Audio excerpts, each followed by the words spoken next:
এই তিনটি লক্ষণ দেখলে বুঝবেন আল্লাহ তাআলা আপনাকে নিজের দিকে ডাকতেছেন। এক নাম্বার, দুনিয়া থেকে মন উঠে যাওয়া। আমরা কেউই আজীবন এই দুনিয়াতে থাকতে পারবো না, আমাদেরকে চলে যেতে হবে। আল্লাহ তাআলা পবিত্র কোরআনের মধ্যে বলেন, কুল্লু নাফসিন যায়িকাতুল মাউত, প্রত্যেক প্রাণীকে মৃত্যুর স্বাদ গ্রহণ করতে হবে। সারা জীবন নাম পরিচিতি লাভের চেষ্টা করেছেন, কিন্তু মৃত্যুর পর সর্বপ্রথম যেটা হারাবেন সেটা হলো আপনার নাম। তখন আর কেউ বলবে না আবু রায়হান কোথায়, তখন সবাই বলবে লাশটা কোথায়। তখন আপনি আপনার সর্বপ্রথম নামটা হারিয়ে ফেলবেন। নামাজ ছাড়া আজান সেটা ছিল জন্ম, আর আজান ছাড়া নামাজ সেটা হলো মৃত্যু।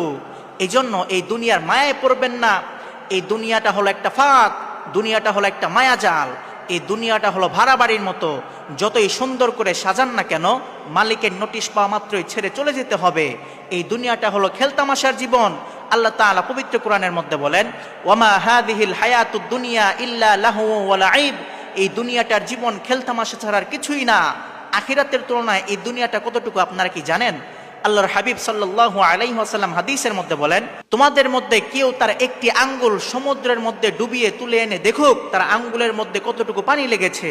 তার আঙ্গুলের মধ্যে যতটুকু পানি লেগে থাকবে ততটুকু হলো দুনিয়া, আর গোটা সমুদ্রটাই হলো আখিরাত। এজন্য এই দুনিয়ার মায়ায় পড়বেন না।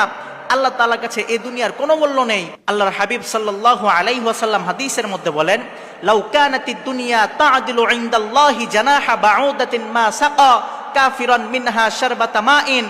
আল্লাহ তাআলার কাছে এই দুনিয়ার মূল্য যদি একটা মশার পাখার সমপরিমাণ হতো, তাহলে আল্লাহ তাআলা একটা কাফেরের বাচ্চাকেও এক ঢোক পানি পান করতে দিতেন না। এই হাদিস থেকে বোঝা যায় আল্লাহ তাআলার কাছে এই দুনিয়ার কোনো মূল্য নেই। এজন্য এই দুনিয়ার মায়ায় পড়বেন না, এই দুনিয়ার ফাঁদে পা রাখবেন না। যখন আপনি দেখবেন এই দুনিয়া থেকে আপনার মন উঠে গেছে, তখন বুঝবেন আল্লাহ তাআলা আপনাকে তার নিজের দিকে ডাকতেছেন। 2 নাম্বার, গুনাহ করতে আর মন চাবে না।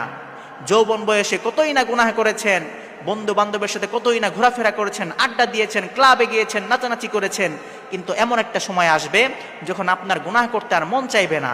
এজন্য সময় থাকতেই বেশি বেশি করে তওবা করুন, গুনার রাস্তা থেকে দূরে ফিরে আসুন। আল্লাহর হাবিব সাল্লাল্লাহু আলাইহি ওয়াসাল্লাম হাদিসের মধ্যে বলেন, কুল্লু বানি আদম খাত্তাউন ওয়া খায়রুল খাত্তাইনা তাওয়াবুন, প্রত্যেক আদম সন্তানই হলো গুনাহগার, আর সেই গুনাহগারদের মধ্যে তারাই হলো উত্তম যারা তওবা করে নেয়। এজন্য বেশি বেশি করে তওবা করবেন। যখন আপনি বুঝবেন যে আপনার গুনাহ করতে আর মন চাইতেছে না, ভালো লাগতেছে না, তখন আপনি বুঝবেন আল্লাহ তাআলা আপনাকে হেদায়েতের পথে আসার জন্য ডাকতেছেন, আপনাকে কল্যাণের পথে আসার জন্য ডাকতেছেন। 3 নাম্বার, নেক আমল করার তৃষ্ণা জন্মাবে।